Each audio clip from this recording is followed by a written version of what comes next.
नमस्कार दोस्तों। आज हम बात करने वाले हैं 1857 के पहले हुए विद्रोह के बारे में। तो चलिए शुरू करते हैं। जब हम भारत की आजादी के बारे में बात करते हैं तो जहन में सबसे पहले क्या आता है? 1857, है ना? पर कहानी क्या सच में वहीं से शुरू होती है? आज हम इतिहास के उन पन्नों को पलटेंगे जिन्हें अक्सर नजरअंदाज कर दिया जाता है। 1857 के पहले के 100 साल की वो कहानी जो विद्रोह और संघर्ष से भरी पड़ी है। तो सवाल यही है, क्या 1857 का विद्रोह वाकई पहली आजादी की पहली लड़ाई है? देखिए, हम सबने स्कूलों में यही पढ़ा है, यही सुना है कि 1857 में पहली बार अंग्रेजों के खिलाफ एक बड़ी संगठित आवाज उठी। एक बड़ी आग की झलक थी जिसकी चिंगारियां तो बहुत पहले से सुलग रही थी। असल में कहानी कुछ और है। 1757 में प्लासी की लड़ाई हुई और वहां से लेकर 1857 तक यानी पूरे 100 साल भारत का शायद ही कोई कोना ऐसा था जहां दमन के खिलाफ कोई न कोई संघर्ष न चल रहा हो। ये 100 साल शांति के नहीं थे, ये अनगिनत छोटे बड़े विद्रोह से भरे पड़े थे। तो चलिए आज इसी भूली हुई दास्तान को थोड़ा करीब से जानते हैं। हम ये समझने की कोशिश करेंगे कि ये विद्रोह कहाँ हुए, क्यों हुए और कैसे हुए।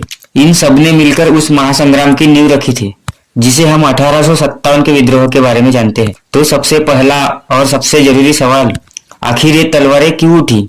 क्या वजह थी कि अलग अलग इलाकों के लोग, अलग अलग समुदाय, किसान, आदिवासी, यहाँ तक कि पुराने शासक भी ब्रिटिश हुकूमत और उनके साथियों के खिलाफ खड़े हो गए? अगर आप इन सभी विद्रोह को ध्यान से देखें तो उनके पीछे कुछ न कुछ वजह कॉमन मिलेंगी। अंग्रेजों की जो नीतियां थी वो आम लोगों पर बहुत भारी पड़ रही थी। जमींदारी सिस्टम और भारी भरकम टैक्स ने तो जैसे किसानों की कमर ही तोड़ दी। आदिवासियों के लिए जंगल और जमीन ही उनकी दुनिया थी और जब उनसे वही छीनी जाने लगी तो उनके पास लड़ने के लिए कोई रास्ता ही नहीं बचा था। और ऊपर से हर छोटे छोटे मामले में अंग्रेजों की दखलंदाजी लोगों के आत्मसम्मान को ठेस पहुंचा रही थी। इन विद्रोहों को समझने के लिए हम 3 भागों में बांट सकते हैं। कुछ थे प्रतिगामी, मतलब उनका मकसद था पुरानी व्यवस्था, पुराने राजा महाराजाओं का राज वापस आ जाए। दूसरे थे सुधारवादी, जो कहते थे कि ठीक है सिस्टम रहे लेकिन हमें इसमें सुधार चाहिए। और तीसरे थे क्रांतिकारी, जिनका एक ही मकसद था, इस पूरे सिस्टम को जड़ से उखाड़ फेंकना। तो चलिए भारत का एक चक्कर लगाते हैं और देखते हैं कि ये आवाजें देश के किन किन कोनों में उठी। हम कुछ खास विद्रोहों पर नजर डालेंगे ताकि इस पूरे संघर्ष का स्केल समझा जा सके। शुरुआत करते हैं आदिवासी विद्रोह से।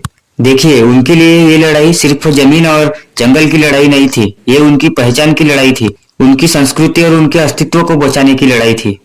जब बाहरी लोगों ने, अंग्रेजों ने उनके इलाकों में घुसना चालू किया, उनके जंगलों में कब्जा करना चालू किया, तो उन्होंने हथियार उठाए।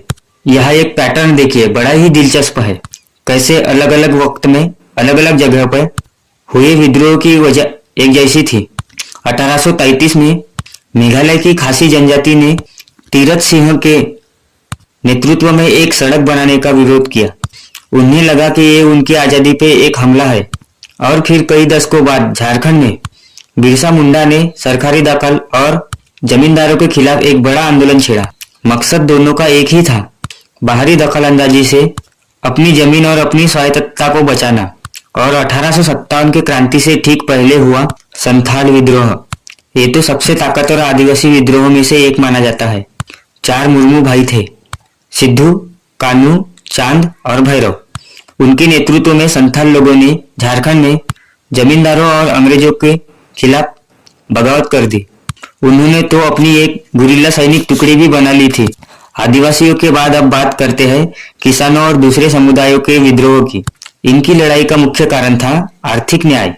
सीधी सी बात है, अंग्रेजों की नीतियों ने उन्हें कर्ज और गरीबी की एक ऐसी दलदल में धकेल दिया था जिससे निकलना उनके लिए बहुत बड़ा प्रॉब्लम बन गया था। नील विद्रोह इसका सबसे बड़ा उदाहरण है। यूरोप में नील की मांग बढ़ रही थी तो बंगाल के किसानों पर जबरदस्ती नील उगाने का दबाव डाला गया। उन्हें बहुत ज्यादा ब्याज दर पर कर्ज दिए गए। मतलब एक ऐसा जाल बुना गया जिसमें किसान एक बार फंसा तो फिर निकलना ही मुश्किल था। इसी शोषण के खिलाफ दिगंबर और विष्णु विश्वास के नेतृत्व में किसान भड़क उठे। इसी तरह बंगाल का पागलपंथी विद्रोह भी किसान के हक की लड़ाई लड़ रहे थे। करम शाह के बेटे थे टीपू शाह। उन्होंने किसानों को जमींदारों और अंग्रेजों के जुल्म से बचाने के लिए करीब करीब 20 साल तक संघर्ष किया। सोचिए 20 साल। और वो 1825 में शेरपुर पर कब्जा करने में कामयाब भी हुए थे। और फिर एक तीसरी तरह का विद्रोह था। ये उन शासकों और उनके वफादारों ने किया था जिन्हें अंग्रेजों ने उनकी गद्दी से हटा दिया था। ये अपनी खोई हुई राजनीतिक सत्ता और सम्मान को वापस पाने की लड़ाई थी। इसके दो बहुत अच्छे उदाहरण हैं, उड़ीसा और कच्छ। उड़ीसा में पैक नाम की एक सेना होती थी जो जमींदारों की रक्षा करती थी। उन्होंने बख्शी जगबंधु के नेतृत्व में विद्रोह किया। और कच्छ का मामला तो और भी दिलचस्प है। जब अंग्रेजों ने वहां के राजा राव भारमल को हटाया तो वहां की जनता ने इतना बड़ा और हिंसक विद्रोह किया कि अंग्रेजों को हार मानकर अपना फैसला वापस लेना पड़ा। तो जैसे हमने देखा, ये विद्रोह अलग अलग जगह पर हुए, अलग अलग समुदायों ने किए और वजह भी थोड़ी बहुत अलग थी, लेकिन इन सबको एक ही धागा आपस में जोड़ता था और वो धागा था ब्रिटिश दमन और शोषण के खिलाफ लड़ने की भावना। ये जो टाइमलाइन है हमें यह दिखाती है कि विरोध की यह लहर कभी रुकी ही नहीं। 1770 के सन्यासी विद्रोह से शुरू होकर 1803 का पैक विद्रोह, फिर 1828 का अहोम विद्रोह, 1833 का खासी विद्रोह और फिर 1855 का खासी विद्रोह, संथाल विद्रोह, ये सिलसिला लगातार चलता रहा। ये सब मिलकर 1857 के महान संग्राम के लिए जमीन तैयार कर रहे थे। तो यहाँ समझने वाली सबसे जरूरी बात यह है कि इन घटनाओं को अलग अलग करके देखना ही शायद सबसे बड़ी भूल होगी। ये सब एक ही कहानी के अलग अलग हिस्से हैं। जुल्म के खिलाफ एक सदी तक चली एक लगातार गूंज। तो आखिर में इस पूरी कहानी की विरासत क्या है? हमें इससे क्या सीख मिलती है?